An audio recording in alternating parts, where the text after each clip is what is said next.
Tonight on Primetime, after threatening to seize Iran's key oil export hub, Donald Trump is now saying a deal with Tehran is all wrapped up. Yet the situation is still tense. The Strait of Hormuz remains at the center of the crisis, and both sides continue to trade accusations. So, are we witnessing the final stage of diplomacy?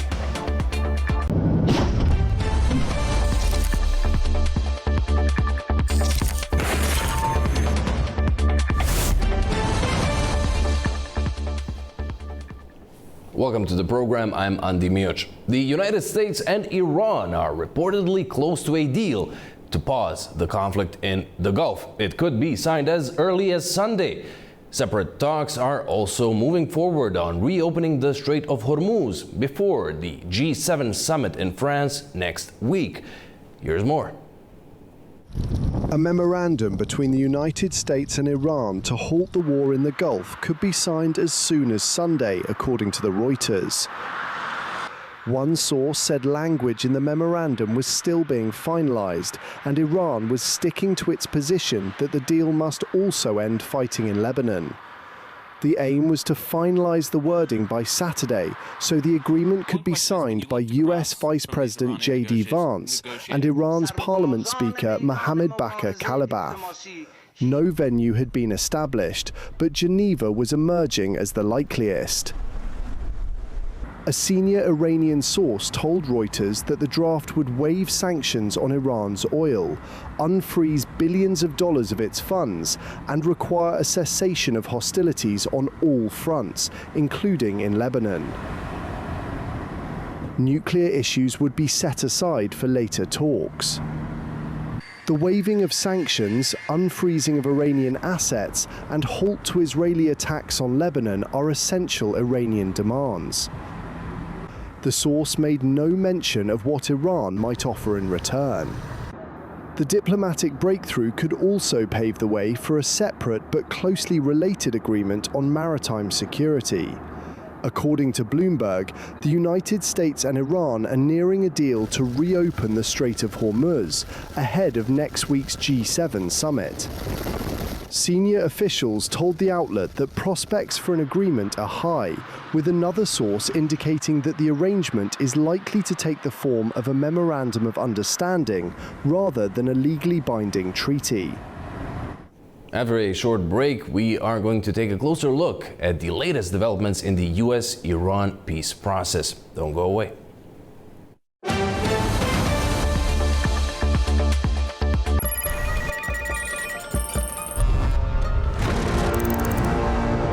On World Business, we meet the boardroom leaders making market-moving decisions. And find out how leaders are dealing with continuous technological disruption.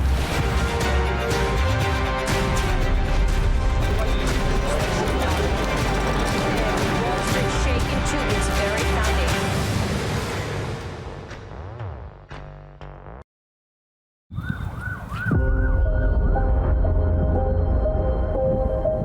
We are in Seoul, the Republic of Korea, a country that for more than 70 years has lived in the shadow of unfinished war.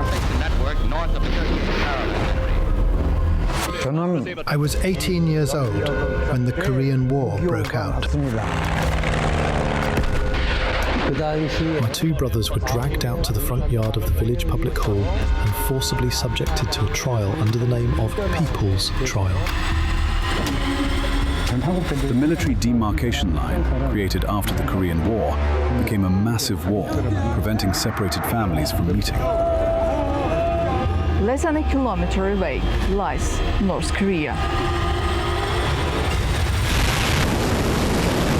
지금 우리 무장력은 그 어떤 위기에도 대응할 철저한 준비가 되어 있으며 Подписанный сегодня договор предусматривает в том числе оказание взаимной помощи в случае агрессии против одного из участников. Russian-Ukraine war now is connected with North Korean participation in Russian army. The complete denuclearization of the Korean Peninsula is the only outcome that we will find acceptable. If the U.S. persists in such hostile policy towards the DPRK, there will never be denuclearization of the Korean Peninsula.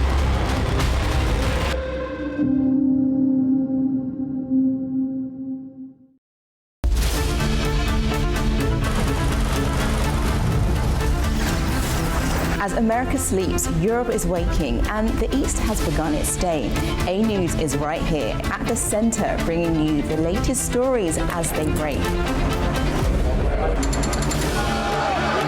I'm Nadia Jani, here with you each weekday morning to share latest world news and the stories shaping our region.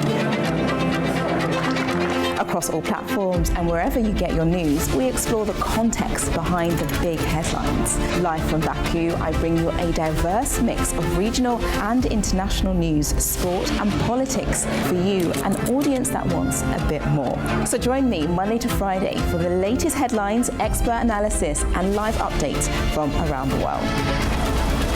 Around the globe and live from Baku, this is Daybreak here on A News.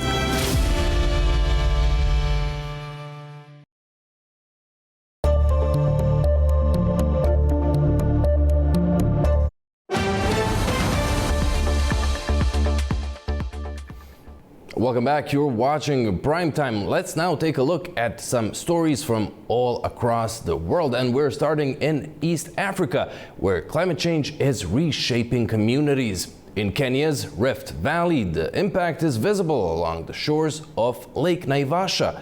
Here's more. Rising water levels at Lake Naivasha in Kenya's Rift Valley are swallowing shorelines, disrupting ecosystems and forcing some communities to abandon their homes. The freshwater lake, known for its biodiversity and tourism value, has expanded steadily over the past several years, following persistent heavy rains linked to climate change. Buildings that once stood along the banks are now surrounded by water, while low-lying areas have been submerged. The rising waters are also affecting wildlife. As the lake pushes further inland, hippos and other animals are moving closer to residential areas, increasing the risk of human-wildlife conflict. Experts say Lake Naivasha is not an isolated case. Other Rift Valley lakes, including Baringo and Nakuru, are also expanding, with consequences for agriculture, fisheries and local communities. And from our research, we find that whenever we had the increase in the sea surface temperatures in the Indian Ocean and also in the Pacific, in the Equatorial Pacific Ocean, now it causes the rainfall in the Eastern Africa region to increase, especially like during when we have the El Nino. But now we would say that in terms of it being exceeding the threshold of the ecosystems. With water levels continuing to threaten biodiversity, livelihoods and human safety, specialists are calling for stronger climate monitoring and disaster warning systems. A group of Nigerian nationals has returned from South Africa amid growing concerns over safety linked to the recent unrest. They said they left because of violence, discrimination and security concerns. A group of Nigerian nationals arrived at OR Tambo International Airport on Wednesday night as they prepared to return home from South Africa, citing growing concerns over safety amid recent unrest. The incidents have included reports of looting and foreigners being targeted, fueling anxiety among migrant communities. Some Nigerians say the situation, widely circulated on social media, influenced their decision to leave. Nigeria's diplomatic mission in South Africa says many of those returning no longer feel safe enough to continue living or working in the country, with daily life becoming increasingly uncertain. It adds that several individuals have had their businesses shut down, severely affecting their livelihoods. They're going home because a lot of them don't feel safe. Their businesses have been shut down. They can't operate. Their livelihoods have been shattered. They're living in fear, basically. You're walking on the street and a fellow citizen can stop you and ask for your papers. People have been harmed. Businesses have been looted. So basically, the opportunity has been presented. Come home. On Thursday, 258 Nigerian citizens returned to Lagos from South Africa. They said they left because of violence, discrimination and safety concerns. The Air Peace aircraft landed at Murtala Mohammed International Airport at 10:25 a.m. The passengers were escorted by staff from Nigeria's diplomatic mission in Pretoria. Some were thankful to be back safely, while others were taken for processing. The Nigerian government has advised its citizens in South Africa to stay alert and report any threats to diplomatic authorities. It said it is also in talks with South African officials and is looking into the incidents. Officials said South Africa has experienced several waves of xenophobic violence in the past. In some cases, foreign-owned businesses have been targeted. Nigeria said it is supporting its citizens and continues discussions with South African authorities about their safety. South Africa has launched the national rollout of lenacapavir, an HIV prevention shot that can extend protection for people at high risk of infection. Led by the President. South Africa has launched the national rollout of lenacapavir, a twice-yearly injection used to prevent HIV. President Cyril Ramaphosa announced the program in Secunda, Mpumalanga province, saying the treatment marks one of the country's most important HIV breakthroughs since antiretroviral therapy. The long-acting drug is designed to give people another prevention option, especially those who struggle with taking daily pills or making frequent clinic visits. It helped me because now I'm still HIV negative.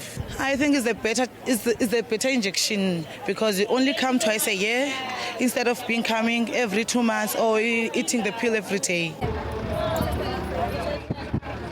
I think myself, it's a game changer. This will actually improve, especially for the young, vulnerable individuals, our young girls, the young boys, and the general population will benefit from this.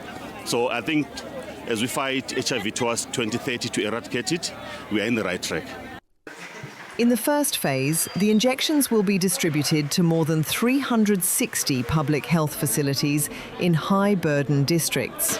Officials say the rollout will target nearly 450,000 people from high-risk groups, with more than $80 million invested in the initial phase. South Africa has also reached an agreement with US biopharmaceutical company Gilead to produce the injection locally. The country has the world's largest HIV burden, with nearly 8 million people living with the virus and more than 6 million receiving antiretroviral treatment. Somali football referee Omar Artan has returned home to a hero's welcome by fans and officials. He was due to officiate at the World Cup being played in US, Mexico and Canada, but was denied entry into the United States. Cheers echoed through Mogadishu on Wednesday as Somali referee Omar Abdulkadir Artan returned home after being denied entry to the United States ahead of the FIFA World Cup. Artan, who had been set to make history as the first Somali official at football's biggest tournament and was recently named Africa's Referee of the Year for 2025, was turned back over the weekend by U.S. Customs and Border Protection. U.S. authorities said on Tuesday that the decision was linked to alleged ties to suspected members of terror organizations, a claim that has drawn attention and controversy. Speaking upon his return to Somalia's capital, Artan described the situation as fate and expressed gratitude for the support he received from FIFA. What happened has happened, and it is fate. FIFA has supported me well, and they have been following my journey closely up till now. I promise you that in the upcoming matches, I will go further and leave a positive mark. Somalia is ours, whether things are good or bad. I want to tell our youth not to lose hope in our country. That flag is ours. His return to Mogadishu drew a warm reception, with senior government officials, including the sports minister, the defense minister, and senior representatives from the Somali Football Federation present to welcome him at the airport. The Somali government said it had attempted to resolve the issue through talks with both U.S. officials and FIFA, but those efforts were unsuccessful, leaving his World Cup dream unfulfilled. And let's go back to our top story. U.S. President Donald Trump has once again claimed a deal with Iran is close, while Tehran says nothing has been finalized. This all comes as the U.S. president says he called off new attacks on Iran following a threat to take control of Harg Island, the backbone of Tehran's oil exports. Joining us now from Rabat to talk on the latest developments in the Iran war is former diplomat Gustavo de Aristegui. Gustavo, welcome. Always great to have you on the program. Now, we've seen a lot of mixed signals in the past few days from the two sides exchanging strikes, Trump threatening to invade and take over Iranian islands, to now the U.S. president proclaiming the war has ended. Tehran, however, did not say so. What are your thoughts on where we are in the peace process right now? Well, thank you very much for having me on the show. It's a pleasure. First of all, we have been analyzing on this show for several months now a syndrome that we called the syndrome of the beheading of the regime, which has caused a problem that is beyond resolution, a problem that means that the surviving members of the regime, most of them former generals of the Iranian Revolutionary Guard, and the head of the Revolutionary Guard, Ahmed Vahidi, the general, they do not have the moral authority or the ideological credentials to be able to impose any kind of concession made by the negotiators to their peers. They need to appear in front of their peers as extremely orthodox, extremely radical, and absolutely steadfast in the defense of the principles that are part of their propaganda. This is one problem. The second problem is that both sides are playing against time. It is a race against the clock. Let us face it, the Iranians have enormous economic problems. The country is in economic implosion. The shops are completely empty. The shelves are empty. Nobody is getting paid. 4.5 million is a complete disaster by any standards today.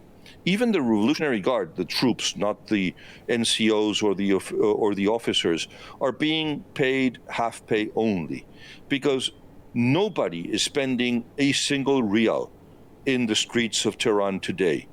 People are trading, people are saving, people are putting money aside just in case, even if it's worth nothing. It's better to have some reals than to have nothing at all. This is the second problem. But the Americans have an equally pressing issue, which are the midterm elections of November. And right now, the Republican Party is in free fall. And the President of the United States knows that. It's not that he cares much about what can happen to other Republican candidates. The problem is what can happen to him if the Republican Party loses both houses. If that happens, the possibility of an impeachment is very, very imminent and very, very real. And if that happens, the 2 years that President Trump has left of his mandate are going to be a complete nightmare. And in this race against the clock, we've heard some more news. The Iranian state agency reported what it says, that it is the draft agreement. Now we have some breaking news coming in.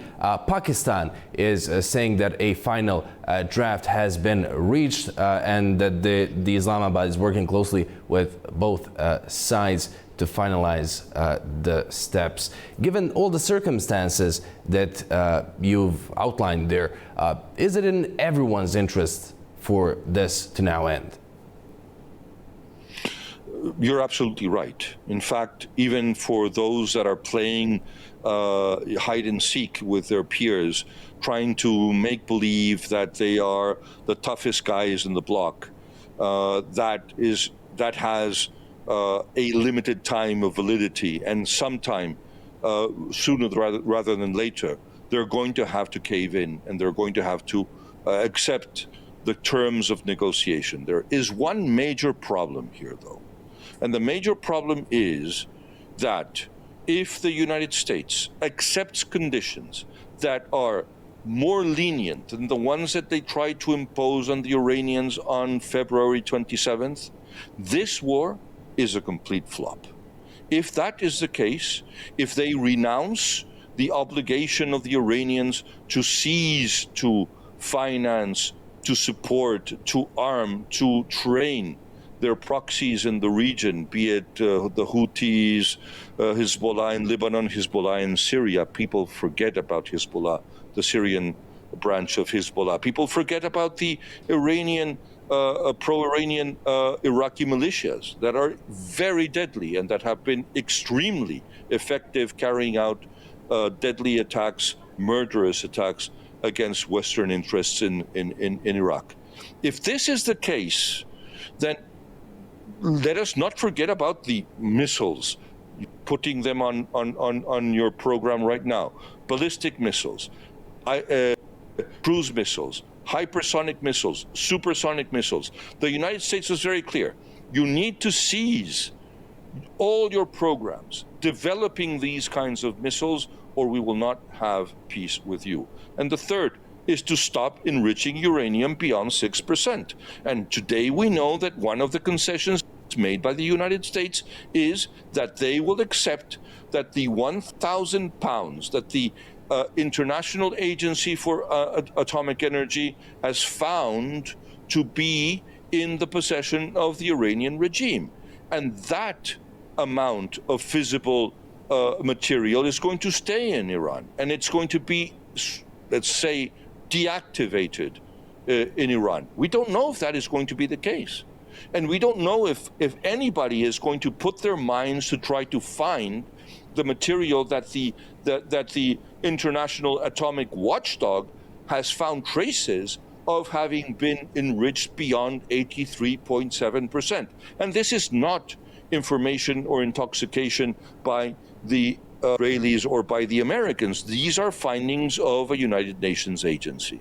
So all of these things put into perspective, putting on top of everything the opening of the Strait of Hormuz, let us not forget that if by any chance any party in the international arena accepts the Iranians being able to impose tolls on ships crossing the Strait of Hormuz, that will give them access to nothing less than between $100 billion and $200 billion of toll money, which is far bigger than anything that they make with their oil revenues. So all of these things need to be taken into account. I do agree with you that the peace needs to be built on solid basis, that both sides are very seriously distrustful of their counterparts, but there is no other way out. This cannot last any longer.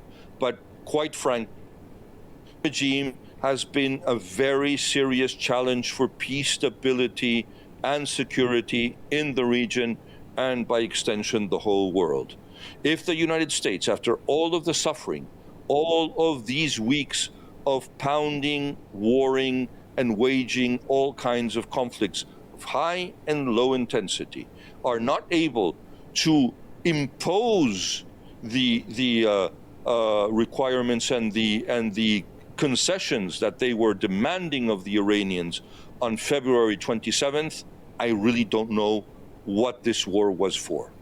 And when it comes to those demands, Tehran has been vocal about including Lebanon, rather the Israel fight with Hezbollah, as part of this deal.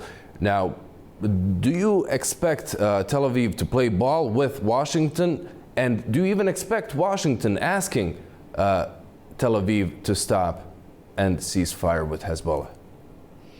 I'm going to try to answer in order of your very pertinent questions.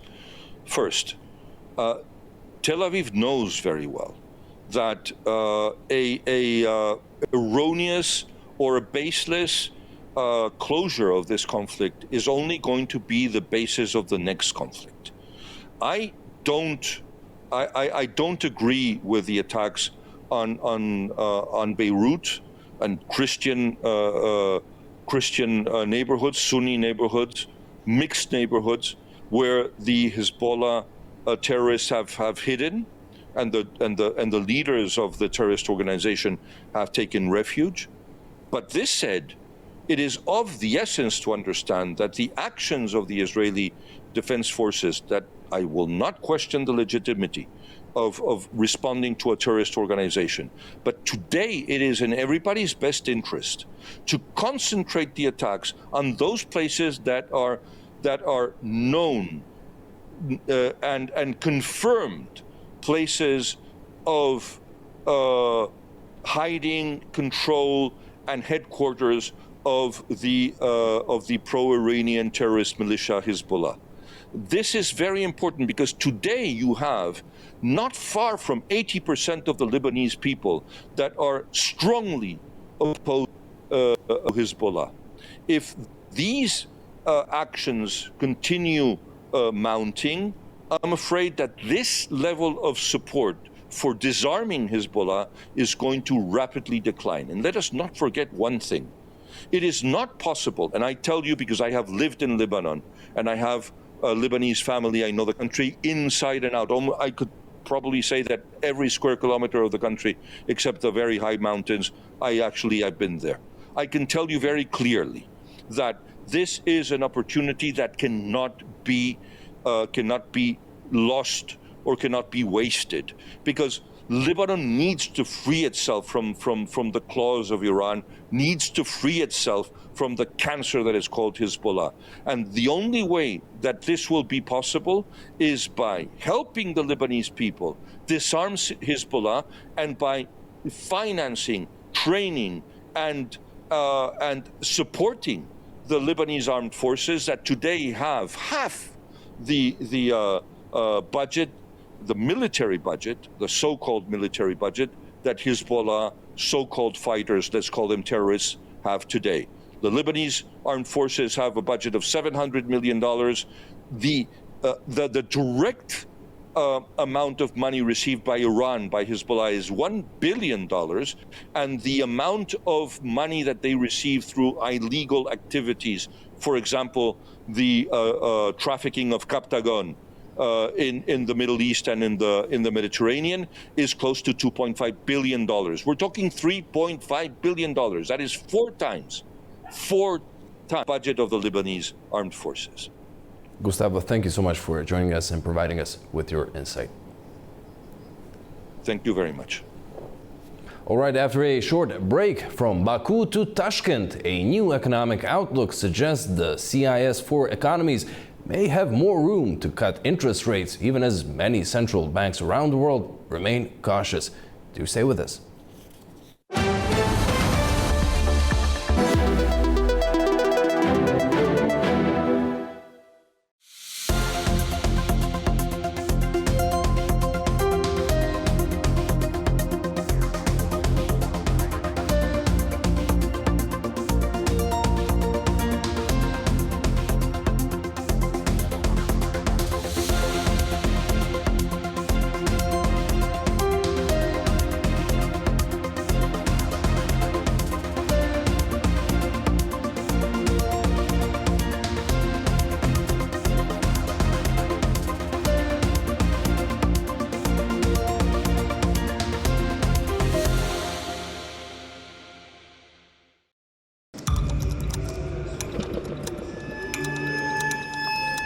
Inside Politics delves deeply into the heart of global issues shaping our world today.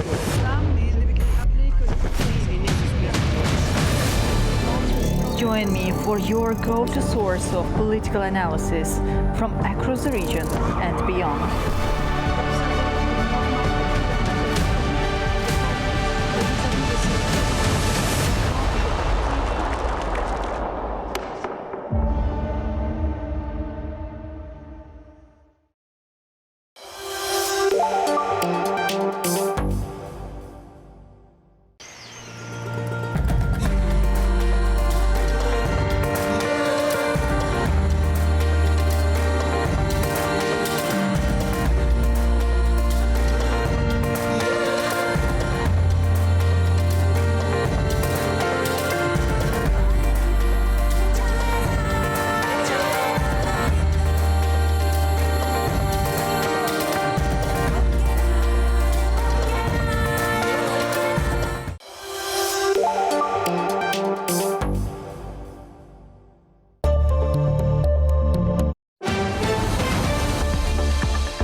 Welcome back. You're watching Primetime. A new economic analysis suggests the CIS4 group of economies, which includes Armenia, Azerbaijan, Kazakhstan, and Uzbekistan, could have more room to lower interest rates despite global inflation concerns. Here's more. The Global Financial Services Group ING says the economic outlook for Armenia, Azerbaijan, Kazakhstan and Uzbekistan is increasingly shaped by domestic factors rather than global inflation pressures. The group is known as CIS4, or the Commonwealth of Independent States 4. The report says higher commodity prices are strengthening external and fiscal buffers for exporters, particularly Azerbaijan and Kazakhstan. At the same time, currency stability and softer inflation are giving policymakers more flexibility on interest rates. In Armenia, the recent parliamentary election result is seen as supporting policy continuity, but analysts warn that unresolved tensions with Azerbaijan and uncertainty over EU integration could still weigh on investor sentiment. With inflation remaining moderate, the Central Bank of Armenia is expected to keep its policy rate unchanged at 6.5% next week. Azerbaijan is expected to benefit most from elevated energy prices, with stronger fuel revenues improving both its budget and current account outlook. Analysts forecast a budget surplus of about 5% of GDP and a current account surplus of around 11% of GDP in 2026. In Kazakhstan, despite a recent 100 basis point rate cut, real interest rates remain high, and the tenge is still supported by non-oil exports and portfolio inflows. Analysts believe the central bank is likely to pause further cuts for now, although additional easing could follow later if currency stability continues. Uzbekistan is seen as having the strongest case for further easing. The restart of gold exports, renewed portfolio inflows, and slower inflation have improved the outlook for the soum, the local currency. And analysts say the Central Bank of Uzbekistan could cut its policy rate from 14% at next week's meeting, even as many global central banks remain cautious. Well, according to that new ING report, higher commodity prices are boosting revenues for energy exporters, particularly Azerbaijan and Kazakhstan, while easing inflation and stable currencies are giving policymakers more flexibility on monetary policy. At the same time, political developments in Armenia and reform efforts in Uzbekistan are adding new dimensions to the regional outlook. Joining us now to take a closer look at all of this is Associate Professor at Baku State University, Farhad Husseinov. Welcome, Professor. Thank you so much for joining us on Primetime. Now, first of all, as things stand, how resilient would you say CIS4 countries are in the face of global challenges? Thank you for the invitation. They're very resilient because first, utmost precondition for this grouping is geography. That's a very strong regional logic in it, because Central Asia and the South Caucasus, these two interconnected spaces with all these energy flows, with all the trade routes, with all these logistic corridors, actually connecting Europe and Asia. And this is something that's not just a word on the paper, and this is living reality. And anything that has their real logic from life is very resilient. So we can be quite optimistic about the potential of this. We do understand that it's just an analytical grouping. There's no any institution about them, but nevertheless, the geography, that very strong regional logic, as I said, makes this analytical grouping quite resilient. And Professor, why are these economies increasingly decoupling from global inflation trends? First of all, thank you very much. Thank you and A News for a very comprehensive economic introduction to all these processes. I have to confess that I am not a specialist in economics, so I cannot thoroughly answer to this question. I'm a political scientist. But again, as I see from the political point of view, all four countries, they have some similarities. And the similarity is that they are linking Eurasia and big markets, large markets of Eurasia or bigger Eurasia, they need this link. So, and this is a real boost for economy. Everybody is interested in this region. So region has the potential for growth, and also the region is diversifying its economic channels. They don't want to be dependent on some narrow set of economic growth drivers. So I think in all this, from this point of view, maybe it can be an answer to your question. And of course, politically speaking, that is why we invited you to give us this political perspective. Politically speaking, with the peace effort underway between Azerbaijan and Armenia, with the reforms underway in Uzbekistan, what can this region, or let's say this analytical grouping, look forward to in the near future? What are some projects, some connectivity, perhaps, projects they could work together towards?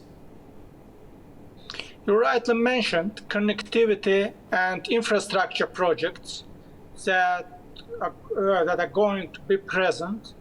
They are main factors to make this grouping not just analytical, but maybe in some future, near or far future, maybe more realistic grouping. But let's say that Kazakhstan and Armenia, they both have some institution as well. They are the members of Eurasian Union. Azerbaijan, Uzbekistan, and Kazakhstan, they also had their own institutional framing. I mean, the Organization of Turkic States. So they are cooperating on different platforms. But if we put aside these platforms and put aside all ideologies, maybe sometimes competing ideologies, as I said, geography is something that is real incentive for cooperation. And for the time being, the only country in this grouping that stood aside of all cooperation models was Armenia. But nowadays, I'm cautiously optimistic about Armenia's aspirations. When I say cautiously optimistic, I mean that the new government, which was quite aggressive 5-6 years ago, today also prefer cooperation. Maybe they today understanding the benefits of this, of their geographical position. And they understand that they cannot change the geography, and they can actually transform the geography in their this geographical advantage into their economic growth model. By the way, this is the strategic challenge all four countries faces, and as I said, only Armenia didn't fully exploit it, try to fully exploit this advantage. But today, maybe they are trying to adjust to new realities. And Professor, on that geography, if the regional politics continues to develop positively towards a final peace deal between Azerbaijan and Armenia, how much can this grouping have an incentive to cooperate because of global markets? We have the proverbial crossroads between the East and West right here in this region. This grouping is a link. This grouping is a link, And when I say link, maybe somebody may say that what about Georgia? But this grouping doesn't have any logic of excluding Georgia. This group is just proposing more options on the table. The more options we have for transport logistics, for trade routes, and for energy flows, the better. And the last developments between Azerbaijan and Armenia, in relations of Azerbaijan and Armenia, just demonstrates that Armenia also wants to contribute to this process of linking bigger Eurasia. All this fuel deliveries, all this transit of goods between Azerbaijan and Armenia, they may seem as a small steps, but I think that symbols that shows that the economies of these countries may be dependent, and the people can live together. I do understand that, unfortunately, some forces in the neighboring country are not very happy about these processes, and these forces can damage the potential for this grouping. But I hope that another groups in neighboring country will prevail, and if they prevail, the potential of all this grouping will also flourish and develop. Very interesting, Professor. Thank you so much for joining us on Primetime. Thank you. All right, after the break, the World Cup may be football's biggest stage, but it is increasingly becoming a geopolitical one as well. From diplomacy and soft power to migration, security, and image building, we'll look at the politics behind the tournament. Don't go away.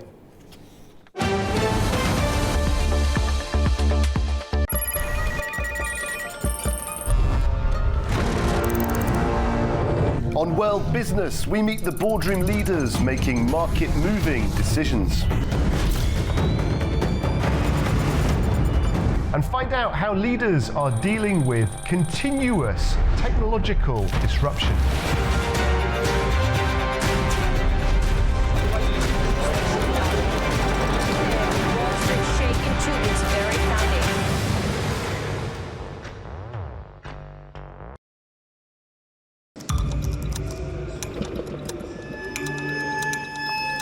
Inside Politics delves deeply into the heart of global issues shaping our world today.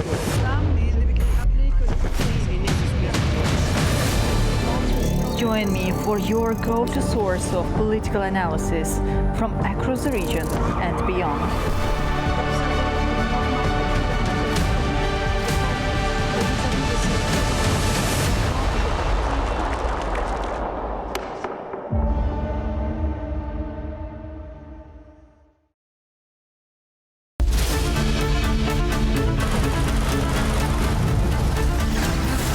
As America sleeps, Europe is waking, and the East has begun its day. A News is right here at the center, bringing you the latest stories as they break. I'm Nadia Jani, here with you each weekday morning to share latest world news and the stories shaping our region. Across all platforms and wherever you get your news, we explore the context behind the big headlines. Live from Baku, I bring you a diverse mix of regional and international news, sport and politics for you, an audience that wants a bit more. So join me Monday to Friday for the latest headlines, expert analysis and live updates from around the world. Around the globe and live from Baku, this is Daybreak here on A News.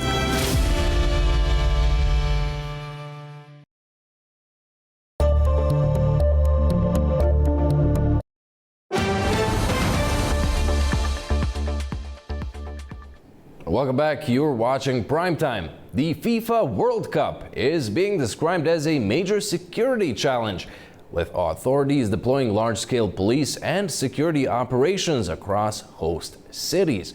Officials say the focus is not only on stadium safety, but also on protecting surrounding public spaces and fan areas throughout the tournament.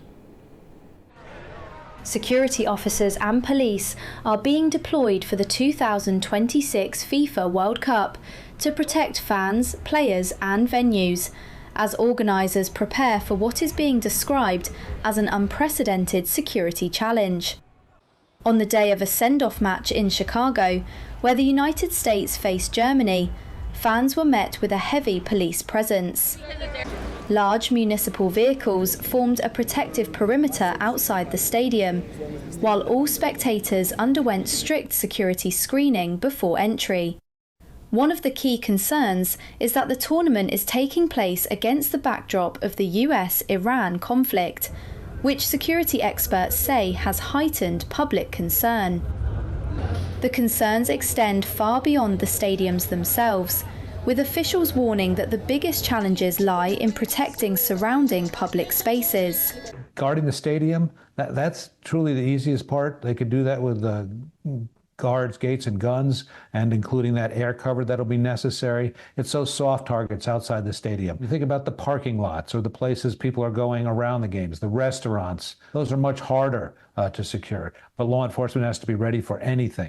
Authorities say anti-drone systems will be deployed around stadiums, with the US Department of Homeland Security warning that drones remain one of the biggest security concerns.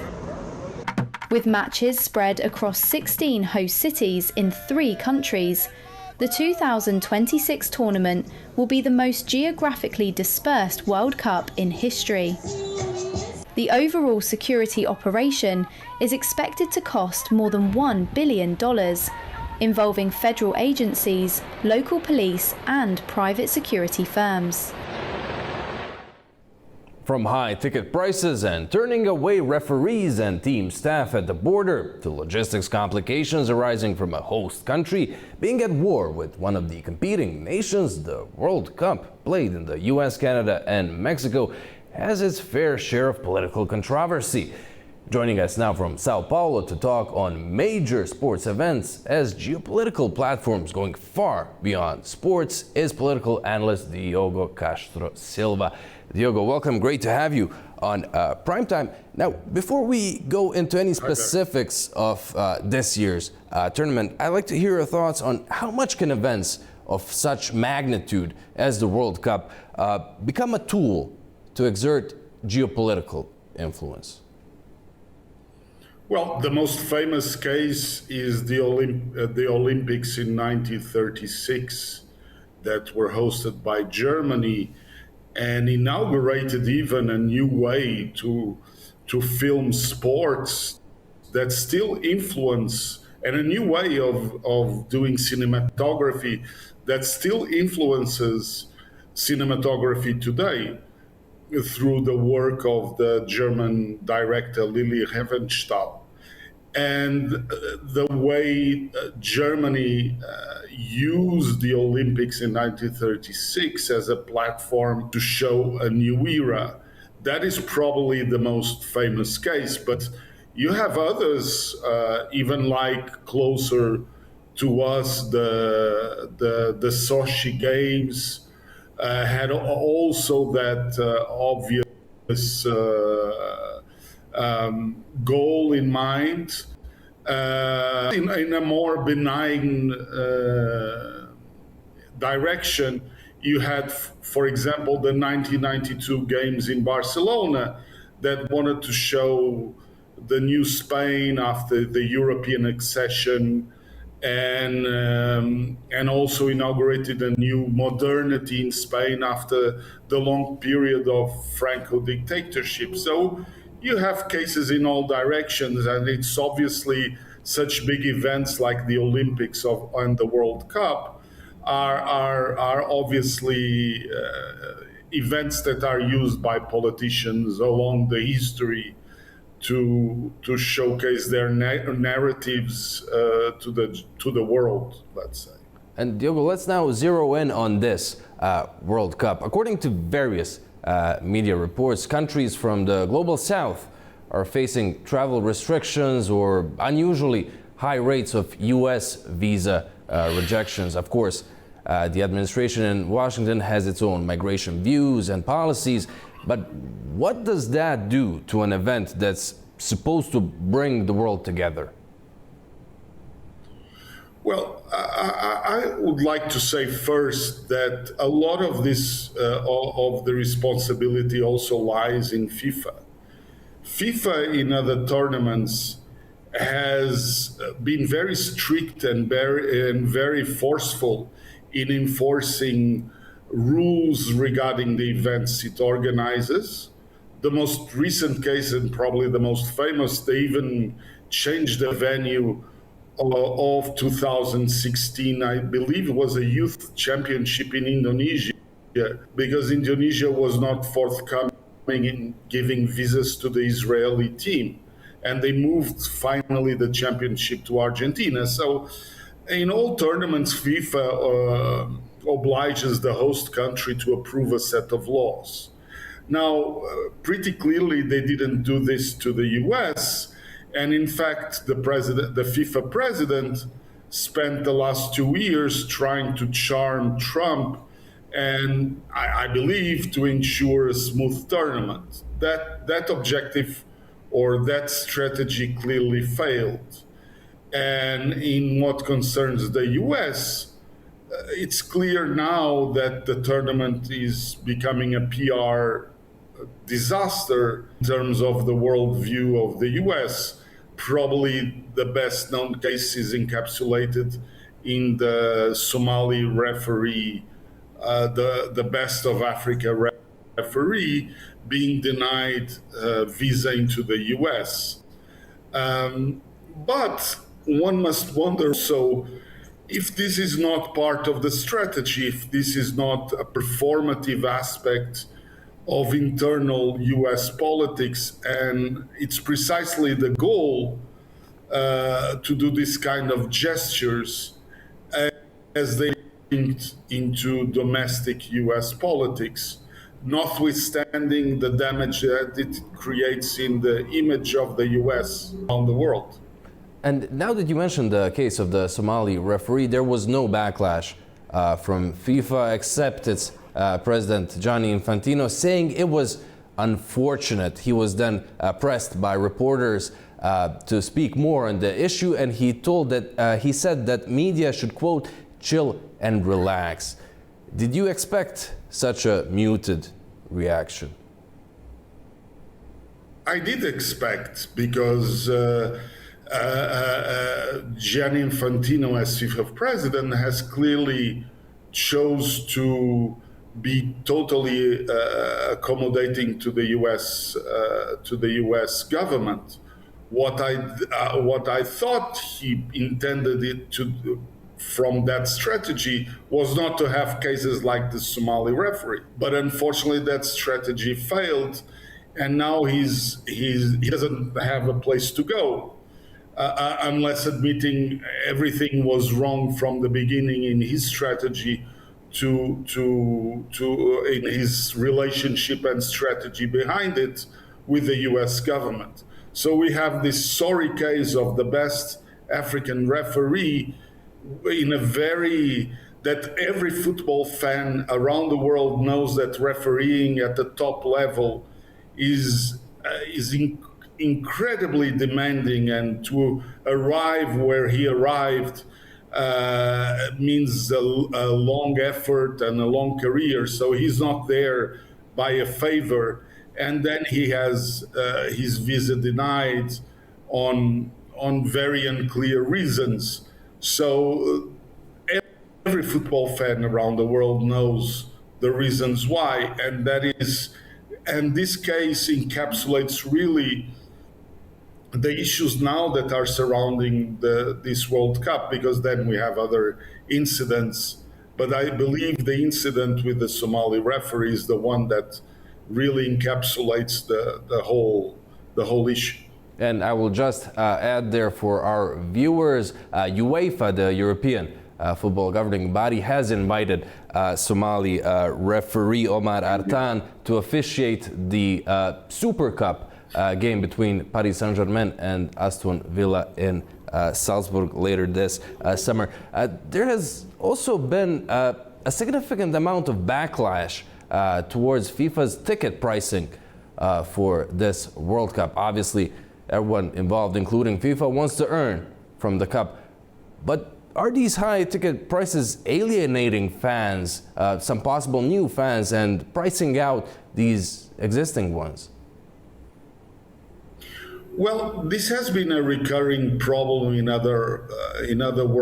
more recent World Cups, where FIFA really trying to milk every revenue possible out of the World Cups. But I think the biggest problem is not the price of the tickets. It's really that the US as a tourist destination is facing a lot of headwinds because of the politics of the Trump administration. You have traveling from Europe to the US going down like 15% this year. And this is becoming really impactful where hotels in the US, restaurants, venues, expecting really a big raise in terms of appetite for lodging and for other stuff, and now they are having their rooms empty and so forth because people are coming. I think the problem in the stadiums in the end will be easier to solve because in the end FIFA will probably drop the prices to ensure there is not an empty stadium. But I think the underlying issue in terms of traveling from outside the US to the US will remain, and in the way it's independent from the World Cup, but the World Cup just exposes how deep it is as an issue. And Diogo, you've spoke on the ties of FIFA's president with the US president a bit earlier. We know that Infantino awarded the first ever FIFA Peace Prize to Donald Trump. He was with him at many events, including that Summit for Peace in Sharm el-Sheikh during the signing ceremony for the Gaza ceasefire for whatever reason. But how intertwined would you say that sports globally, not just FIFA, have become with high-powered politicians? Oh, they have always been in a way. I mean, you just have to go back, for example, to the Argentine Cup, World Cup in '78, when Argentina was under a dictatorship, and to see how FIFA in a way accommodates authoritarian regimes and has always these connections. But I think in this it was so visible. Normally it's something done really in the backstage and has been done historically, as I say. But in this case it was so visible and so overtly done that it really became more an issue. It became a very open issue. And secondly, if we go back to other World Cups and more recent ones, first, you didn't have two competing nations, including the one hosting the World Cup at war with another competing nation. I believe this is a first. And second, you didn't have the host nation really preventing key elements of the football, of the different football nations, or even the referee in this case, being prevented to enter the country. This is also, I believe, a first. So this becomes even more disastrous for Gianni Infantino, given the events that happened. Diogo, thank you so much for joining us, and all I can say is that I hope we can see some great games in US, Mexico, and Canada. Indeed. All right, after a short break, a wave of resignations is shaking Keir Starmer's government, with senior ministers walking away and questions mounting over defense spending and leadership. Is Downing Street facing its most serious crisis yet? Don't go away.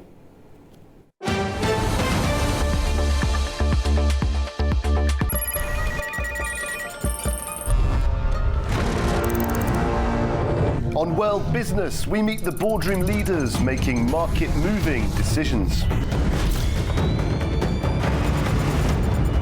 And find out how leaders are dealing with continuous technological disruption.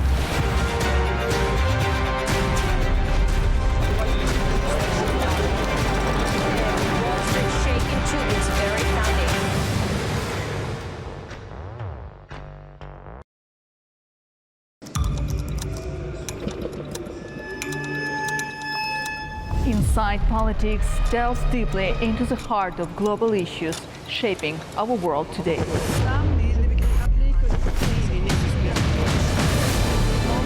Join me for your go-to source of political analysis from across the region and beyond.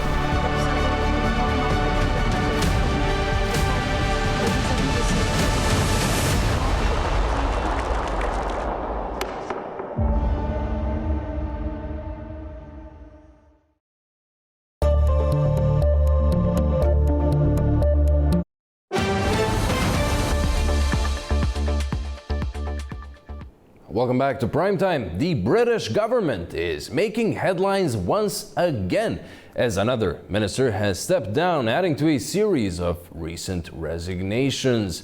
A News' correspondent Zainab Farajzadeh has more in Manchester. British Prime Minister Keir Starmer is facing fresh pressure after another minister resigned from the government over military spending. The Armed Forces Minister, Al Khans, has followed Defence Secretary John Healey in quitting the government in a dispute with the Prime Minister over funding for the military. In his resignation letter, Khans said the government's defence investment plan was not sufficiently funded and that he could not defend a level of investment he believed was inadequate.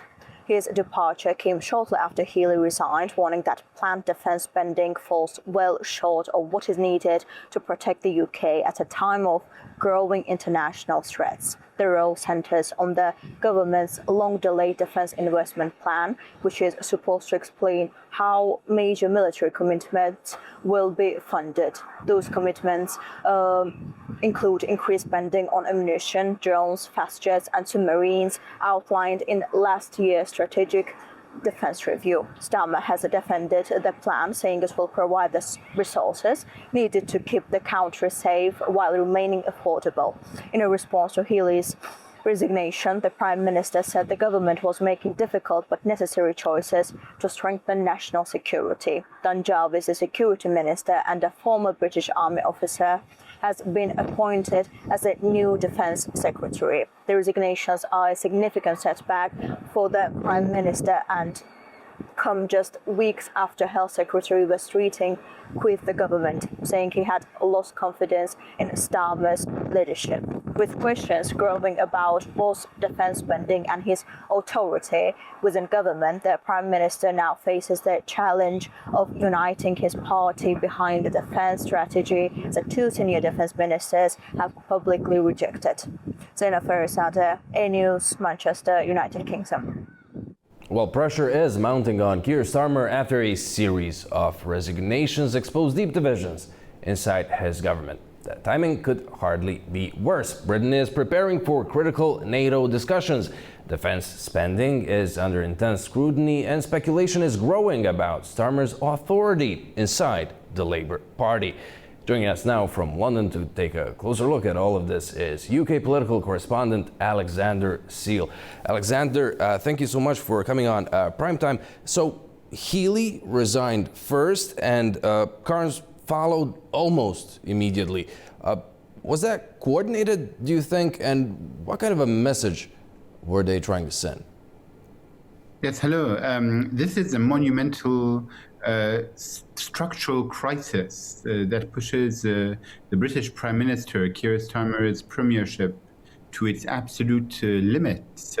For months, the Prime Minister's core narrative has been that under his watch, Labour is uniquely the party of unshakable national security and serious adult governance. Yesterday, that narrative wasn't just challenged, it was completely dismantled from within.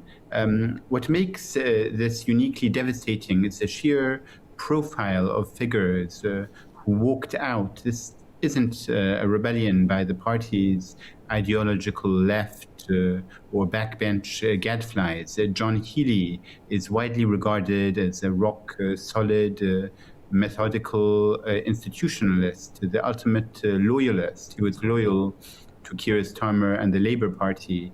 When a man of Healey's institutional compliance tells the Prime Minister that his defense plan makes the nation less safe, it sends a shockwave through the entire British security establishment. Then you have Al Carnes, a highly decorated former Royal Marines colonel and Special Forces commander, quitting just hours later, stating he couldn't look the personal in the eye and defend a process he no longer trusts. When your top-tier defense team collectively decides that remaining in government compromises their professional integrity, it sends a collapse of authority at the center. And coming on the heels of Labour's disastrous local election results in May, and also next week there is a by-election at Makerfield, and Andy Burnham could be elected and he could return to Westminster to be an MP. So Starmer is now fighting a multi-front for his own political survival. And now that you've mentioned it, would you say that the leadership contest has begun in some sort of fashion? I wouldn't say so. One has to wait if Andy Burnham gets elected MP. But really, to understand this civil war, you have to look at the massive chasm between what the Ministry of Defense actually needs to meet its global commitments and what the Chancellor Rachel Reeves' Treasury was willing to sign off. The strategic background is that the MOD, Minister of Defense, drew up costings showing they required an injection of roughly £18 billion over the next 4 years to address critical vulnerabilities, from keeping our sovereign manufacturing lines moving to securing urgent projects like Typhoon jets and submarine dry docks. So the MOD asked for £18 billion to fix immediate vulnerabilities. The Treasury has offered a top line, a number of 13.5 billion, but it's heavily backloaded toward 2030. Healey's point is simple. The threats from Russia and the Middle East are happening now, not at the end of the decade. Would you say then that this major move is even more damaging for Starmer when it comes to a time when Europe is talking about rearming itself, strengthening deterrence against Russia? Yes, absolutely. And really, the Prime Minister appointed Dan Jarvis, and appointing Dan Jarvis was undoubtedly the smartest tactical move Keir Starmer had left on the board. But it is a cosmetic band-aid on a structural hemorrhage. There is no question that Dan Jarvis brings immense personal authority and an impeccable military background to the role as a former airborne force veteran. In terms of public relations, it makes it much harder for the opposition to claim the new defense secretary doesn't understand the military. However, changing the tenant at the main building does absolutely nothing to alter the fundamental math inside the Treasury's spreadsheet. Dan Jarvis inherits the same underfunded, deeply compromised defense investment plan that drove John Healey and Al Carnes out the door. He still has to manage a military that the Defense Committee has explicitly warned is facing a grave moment of underinvestment. And furthermore, Jarvis now finds himself in an incredibly precarious political position. If he accepts the current plan without demanding a massive revisions and extra cash from Rachel Reeves, he risks looking like a political careerist who prioritizes a cabinet seat over safety of the armed forces. And also, there is a NATO summit very soon in Ankara next month. And if Healy went to the NATO summit, he would lie about the defense plan he knows is a hollow promise. He chose a short-term political plan over a long-term deception. And what would you say worries Labour MPs more right now? Is it the defense budget and defense spending, or this perhaps growing perception that Starmer is losing authority? I think it's both, because really the reality, as the defense team themselves have pointed out, and lots of Labour MPs have pointed out, is that national resilience and economic security are completely interdependent. You cannot build a functioning NHS, a National Health Service. You cannot stabilize communities. And you cannot protect working families if the global order that underpins our entire economy. Look at what we are seeing globally right now. Maritime trade routes are under constant threat. International conflicts are directly driving up inflation and energy prices. And our closest allies are shifting onto a pre-war footing ahead of the NATO summit. Defense spending isn't a luxury item or a pet project that competes with hospitals. It is an absolute baseline security guarantee that allows a sovereign state to run hospitals and schools in the first place. So when trade unions like Unite, which represents thousands of ordinary working people in the defense manufacturing sector, come out and call this underfunded plan a national disgrace because it risks a highly skilled British jobs and shred our sovereign capability, it proves that this isn't an elite issue. The Treasury's view is short-sighted bookkeeping in a world that is rapidly burning around us. Alexander, thank you kindly for joining us on Primetime and sharing your insight. Thank you. After a short break, Ukraine is intensifying its long-range strikes deep behind Russian lines, while new diplomatic efforts are struggling to gain traction. Don't go away.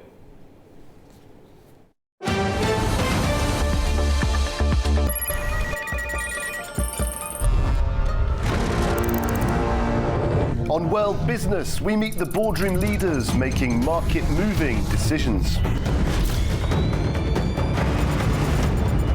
And find out how leaders are dealing with continuous technological disruption.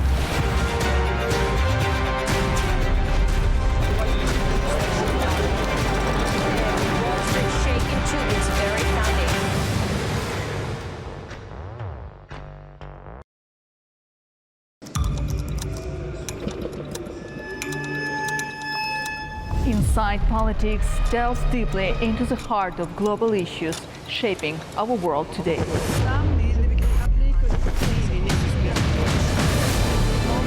Join me for your go-to source of political analysis from across the region and beyond.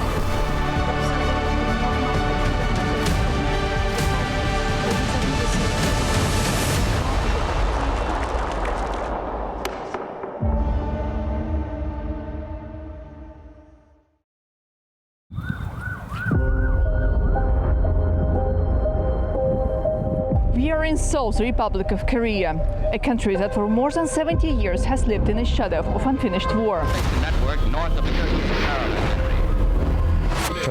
I was 18 years old when the Korean War broke out.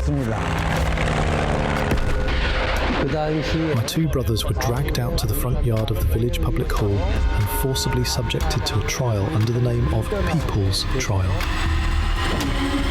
The military demarcation line, created after the Korean War, became a massive wall, preventing separated families from meeting. Less than a kilometer away lies North Korea. 지금 우리 무장력은 그 어떤 위기에도 대응할 철저한 준비가 되어 있으며 Подписанный сегодня договор предусматривает в том числе оказание взаимной помощи в случае агрессии против одного из участников. Russian-Ukraine war now is connected with North Korean participation in Russian army. The complete denuclearization of the Korean Peninsula is the only outcome that we will find acceptable. If the U.S. persists in such hostile policy towards the DPRK, there will never be denuclearization of the Korean Peninsula.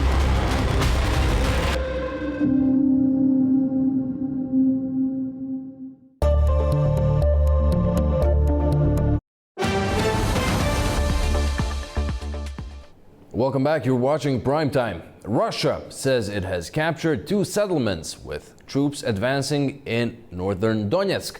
Both Moscow and Kiev have reported strikes and civilian casualties.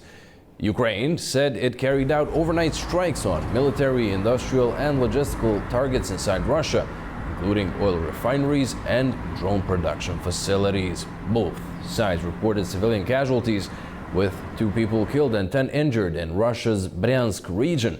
Separately, 1 person was killed and at least 4 others injured in drone attacks in Ukraine's Sumy and Mykolaiv regions. As Russian forces continue attacks across the front line, Ukraine has stepped up its campaign against Russian logistics, oil infrastructure, and supply routes, including targets in Crimea and deep inside Russian territory. Well, to talk on the latest in the Russia-Ukraine war, let's now go to Belgrade and political analyst Nikola Mikovic. Nikola, welcome. Great to have you on the program. First of all, what do you make of Ukraine's approach with hitting Russia's supply lines? How far do you think Kiev might take this, and what can it mean for its position in any future negotiations? Ukraine's been destroying Russian key energy facilities, and not only energy, but military infrastructure as well. And Ukraine's been doing that for the past few months already. And Russia is not in a position to prevent those attacks and to down Ukrainian drones and missiles, especially in Crimea. What we can see at this point is that Ukraine is trying to cut off or to strategically isolate the regions that it aims to capture in the coming months or maybe sooner. We're talking about Crimea as well as surrounding regions, the Kherson and Zaporizhia regions. And over the past few weeks, Ukraine damaged bridges connecting Crimea and Kherson region. Russia, on the other hand, has been fighting this war for 4.5 years, and not a single bridge on the Dnieper River has been destroyed. Pro-Kremlin propaganda has been claiming that it's impossible to destroy those bridges without nuclear weapons. So only nuclear missiles can destroy those bridges, according to pro-Kremlin propaganda, which is not true, of course. I think it's a matter of political will. There's no political will in Moscow to destroy Ukrainian bridges.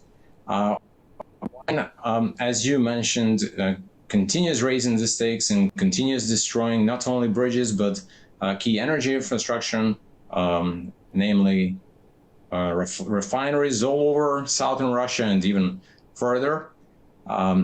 Russia, on the other hand, continues targeting random gas stations in eastern Ukraine. It continues launching drone strikes on empty barracks, grocery stores, green markets, garages, even sheds. Vladimir Putin came out the other day and openly admitted something that I've been claiming for years now, that Russia is wasting its missiles on empty sheds. And he came out and said that Russia used hypersonic weapons, the Oreshnik missiles, to strike sheds in central Ukraine. The Russian military at the same time remains focused on capturing pig sites and farmyards, chicken coops, and other strategically insignificant facilities in the Donbass at extremely high cost, because on a daily basis Russia loses hundreds, if not more, of soldiers. And I think in the long term such a strategy is unsustainable. And when it comes to that political will in Russia that you've touched upon, Putin has so far rejected all Zelensky's calls for a face-to-face meeting. How prepared would you say is the Kremlin for this more than 4-year-old war to continue without any end in sight? Well, this is very difficult for Russia, because it's clear now that Russia is looking for an exit strategy, because it's now quite obvious that it cannot achieve any of its strategic goals in Ukraine. But at the same time, it cannot easily abandon its military campaign, because it would be quite clear to the whole world that Russia suffered a defeat and that it had to give up on its ambitions to achieve at least some of its goals.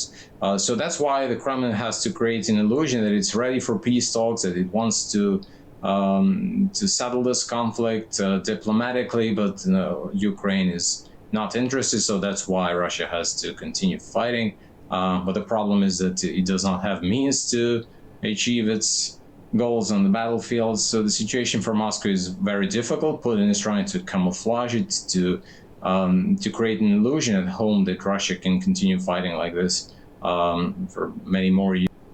Is the case. I don't think the Russian economy can survive Ukrainian drone and missile strikes on Russian key energy infrastructure, because Russia is heavily dependent on oil and gas exports. So if those facilities are destroyed, then Russian economy will suffer a lot, and not only Russian economy, but the Russian civilian population as well. We see now that in regions captured by Russia in the Zaporizhia and Kherson, Crimea, there are fuel shortages. So that can be easily the case in other regions of the Russian Federation, internationally recognized regions of the Russian Federation.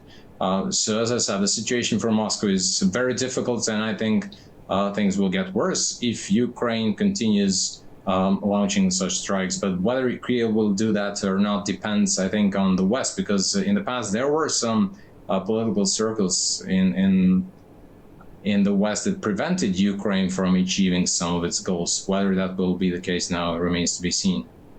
Well, when it comes to negotiating, the U.S.-led peace talks haven't resulted in any major breakthrough. Washington's, of course, busy in the Middle East. Now, do you expect the United States to return to a more significant role once the Iran war is concluded? That's entirely possible, because the U.S. officials said that what's happening in Ukraine is not its priority at the moment. So now they seem to be focused on what's happening in Iran, which reminds me of the era of the Minsk agreements. So now they're holding talks in Islamabad. So if they reach a deal in Islamabad, that will be most likely something that Russia and Ukraine already reached in Minsk more than 10 years ago. But in any case, that will allow the United States to focus more on the conflict in Ukraine. And then if Trump manages to freeze it somehow, then he can portray it as a great geopolitical victory for him. And in the eyes of his voters, he will look like a great leader. I think that's his ambition. But I think the problem for him is that European countries continue backing Ukraine, and they don't seem willing to end this war, especially now when it's quite clear that it is Ukraine that has the initiative on the battlefield and that has the capacity to inflict serious damage on the Russian economy and Russian military. We've seen an interesting piece of news yesterday, Nicola. The ambassadors of Britain, Germany, and France urged for direct talks between Moscow and Kiev in a rare meeting at Russia's foreign ministry. Would you say this could be a sign that Europeans are trying to get involved more proactively in the peace process, maybe step in the absence of the U.S.? I think it's impossible to reach a lasting peace without the involvement of European powers, because they repeatedly emphasize that they plan to continue backing Ukraine as long as it takes. And that's something that the Kremlin has to count on. In the past, it was trying to completely ignore Europe and to negotiate with the United States only, but I don't think it's possible. So the EU will play a major role here. Not only militarily in terms of providing weapons to Ukraine, but also politically. So yes, it is possible that Russian and European officials will meet sooner or later, try to reach a deal. But as I said, I think it's impossible to reach a lasting peace under the current circumstances. Russia would first have to suffer a defeat, or at least to lose large parts of territory it currently controls, and only then it will sign some kind of a deal. But even then, I don't think it will be a final deal, because Ukraine will never agree to the status quo. It will never accept Russia's annexation of all those regions. Even if Ukraine eventually recaptures, let's say, Crimea and the Zaporizhia region, the Kherson region, but the Donbass remains under Russian control, Ukraine will never accept Russia's annexation of the Donbass. So the fight will resume sooner or later until all those territories are under Ukrainian control. And let's get back to the Europeans. Bulgaria's new government has banned state arms supplies to Ukraine. Now, the ban does not affect commercial exports. With that in mind, would you say that's a move maybe aimed at domestic audiences, or maybe a signal of a broader Ukraine fatigue in certain parts of Europe? Oh, it could be both. We see that from time to time some European countries halt their military and financial support to Ukraine, but then other countries step in and they increase the volume of weapons they sell to Ukraine. So I don't think that will have a decisive impact on the situation on the battlefield, and especially given that Ukraine now is in a position to launch those missile and drone strikes deep in Russia. It clearly tells me that Western countries continue supporting Ukraine enough. They produce weapons in their countries, and then they provide it to Ukraine, which helps the Ukrainian military. So even if Bulgaria completely stops arming Kiev in the long term, I don't think it will have a decisive impact on the situation on the battlefield. And even politically, that will not change much, because, as I said, there will be other countries that will step in and increase their support to Ukraine. So if I were a Ukrainian policymaker, I wouldn't worry too much about this. Nikola, thank you so much for joining us on Primetime and sharing your analysis. Thank you. After a short break, we'll check in with our correspondents across the globe and take a look at some more top stories. Don't go away.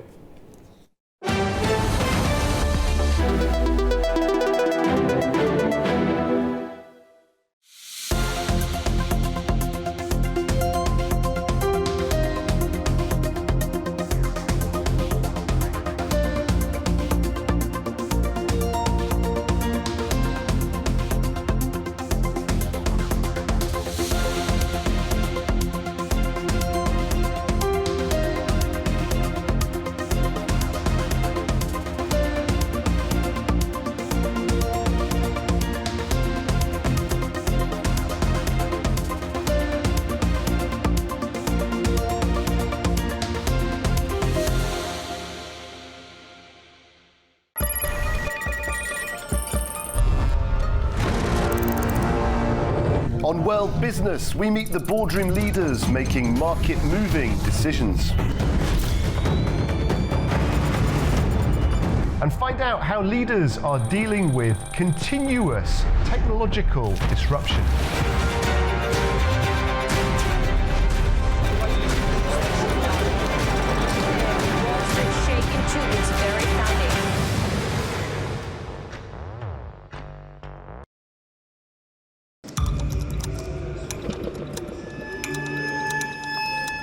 Inside Politics delves deeply into the heart of global issues shaping our world today.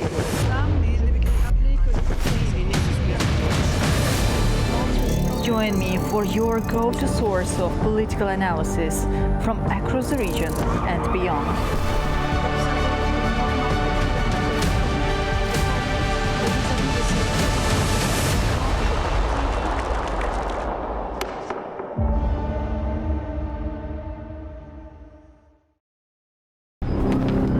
Welcome to A News, unfiltered news and analysis from the region and beyond. From Washington to Beijing, Tehran to Kabul, to Tbilisi to Tashkent. Hello, I'm Jay. Challenges. Today is the third. We're with you 24/7, taking you live to the front lines of the day's biggest stories. Welcome to Gabala. One important note to fear. I'm here. Azerbaijan and Armenia. Hello, we are recording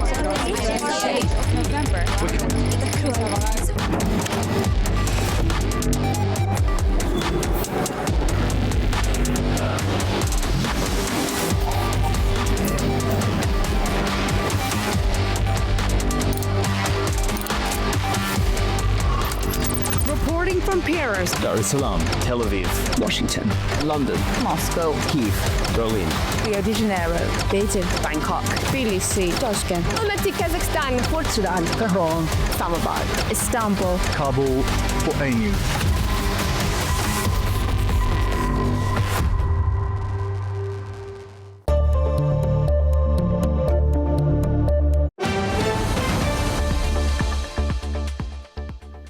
Welcome back. You're watching Primetime. Georgia's Prime Minister is in Kyrgyzstan for his first official visit. It marks a new chapter in ties between the two countries. Transport, links, trade, and regional connectivity are high on the agenda. A News' Fariza Kalimurzina has the details. Georgian Prime Minister Irakli Kobakidze is in Kyrgyzstan for an official visit, the first of its kind since diplomatic relations between the two countries began. In the capital Bishkek, he held high-level talks with the President Sadr Japarov. Discussions focused on transportation and trade with an emphasis on regional connectivity. Kyrgyzstan sees Georgia as a key gateway between Asia and Europe through its Black Sea ports. That includes the China-Kyrgyzstan-Uzbekistan railway project, the result of a trilateral agreement signed in June 2024. President Sadr Japarov said the railway could significantly boost cargo transit through Kyrgyzstan toward Georgian ports, a new route linking Asian and European markets. And according to Kyrgyz authorities, around 9,000 workers are working on the project. Beyond infrastructure plans, talks focused on more practical issues, including the possibility of direct flights between cities, stronger trade ties and investment. Cooperation deals were also signed, covering education, radiation protection and nuclear safety. Trade turnover between the two countries reached nearly $192 million in the first quarter of this year, with cars remaining one of Kyrgyzstan's main imports from Georgia. The visit ended with both sides signaling plans for closer cooperation. Georgian Prime Minister Irakli Kobakidze invited President Sadr Japarov to pay an official visit to Tbilisi, an invitation the Kyrgyz leader accepted. Fariza Kalimurzina, Almaty, A News. Georgian authorities say they've arrested two foreign nationals accused of laundering hundreds of millions of dollars in cryptocurrency as part of a major international crackdown on organized cybercrime. The sweep also targeted a hidden online forum used by criminals around the globe. Nini Nikolaishvili has more on that in Tbilisi. Jordan prosecutors say 2 foreign nationals have been arrested in the region of Atara, accused of being members of an organized crime group that laundered several $100 million in cryptocurrency. The arrests were part of a large-scale operation involving nearly 100 law enforcement officers from Georgia, the United States, and Poland. Investigators carried out searches at dozens of locations across the country, and authorities seized more than vehicles, electronic and paper documents, along with high-value real estate and bank accounts, all believed to have been used to hide illegal profits. The group, known as Audi A6, has been active since 2022, according to officials who also say they offered money laundering services to cyber criminals in exchange of large payments. The group is also accused of running a forum called Dark 2 Web, which advertises illegal services and connects criminals worldwide. The operation was supported by Eurojust and Europol, along with the U.S. Secret Service and Poland's Cybercrime Bureau. Investigations are continuing across multiple countries. Nini Nikolashvili, Tbilisi, A News. Turkey and Poland are looking to deepen defense industry cooperation, with officials from the 2 NATO allies holding talks in Warsaw focused on military technology, investment and unmanned systems. The discussions come as European countries continue to boost their defense capabilities amid heightened security concerns across the continent. Adam Morrow has the details. Turkey and Poland exchanged views on ways to expand defense industrial cooperation during a visit to Warsaw by Turkish defense industry chief Haluk Gorgon. Gorgon met Polish Defense Minister Władysław Kosiniak-Kamysz on Thursday for talks focused on existing defense projects and future collaboration opportunities. After the meeting, Gorgon said bilateral cooperation continues to grow based on what he described as Poland's deep-rooted friendship with Turkey and a shared approach to defense and security. He said discussions had focused on strengthening the strategic partnership between the 2 NATO allies and enhancing cooperation across the defense sector. According to the Polish Defense Ministry, talks also addressed military technical relations, industrial cooperation, and efforts to bolster both countries' defense capabilities. Another key topic addressed at the talks was cooperation in the field of unmanned systems, including the use of Turkish Bayraktar drones and the sharing of operational experience. The 2 sides also explored opportunities involving technology transfers and stepped up investment in each other's defense sectors. The Thursday meeting reflects the growing defense ties between Ankara and Warsaw, at a time when NATO members are increasing military spending and seeking to strengthen their domestic defense industries. In recent years, Poland has emerged as one of Europe's largest defense spenders, while Turkey has become a leading exporter of military technology, especially in the field of unmanned aerial systems. This is Adam Morrow for A News in Istanbul, Turkey. Hundreds of Afghan prisoners held in Iran are being transferred back to Afghanistan under an agreement between Kabul and Tehran. A News' Tamim Bahiz has the details. More than 500 Afghan prisoners held in Iran have been transferred back to Afghanistan. Afghan authorities say the transfer is part of an ongoing process agreed between Kabul and Tehran to return Afghan prisoners from Iranian jails. The latest figures show that a total of 573 Afghan prisoners have been transferred to Afghanistan in 2 phases of the 11th round of the prisoner transfer committee process. Officials have not disclosed the specific charges against the latest group of prisoners, although previous transfers of Afghan inmates from Iran have often involved drug-related convictions. The Afghan embassy in Tehran also said that as part of the same process, 1 female Iranian national was transferred from Afghanistan to Iran. The transfer of prisoners has remained a regular topic in discussions between Afghan and Iranian officials. In recent years, thousands of Afghan citizens have faced legal proceedings in Iran and other countries across the region. Officials at the Afghan embassy in Tehran say the process is not yet complete, and that further transfers of Afghan prisoners from Iran to Afghanistan will continue in the coming days. Tamim Bahiz in Kabul, A News. China has called for greater international economic cooperation and inclusive growth during a video conference hosted by French President Emmanuel Macron ahead of next week's G7 summit in France. Mahnour Makhdoom has more on that in Beijing. In a video call with the French president, China's Vice Premier Zhang Guoqing urged countries to strengthen economic cooperation and maintain an open global trading environment. Speaking just days before leaders gather for the G7 summit in France, the call focused on addressing global economic imbalances. According to the Chinese media, Zhang emphasized the need for a free and easy trade environment and called for an assessment of the comparative advantages of different economies. He said that China remains committed to high-level opening up and is willing to share development opportunities to contribute greater stability and certainty to the global economy. Macron meanwhile stressed the importance of international coordination to address economic imbalances and prevent disruptive financial adjustments. The discussions come amid growing concern in Europe over China's trade surplus and the influx of competitively priced Chinese exports, especially the electric vehicles and batteries. European leaders are expected to debate China-related trade policies following the G7 summit. Mahnour Makhdoom, A-News, Beijing. Internal European divisions are rising over who has the mandate to negotiate a future peace settlement for Ukraine.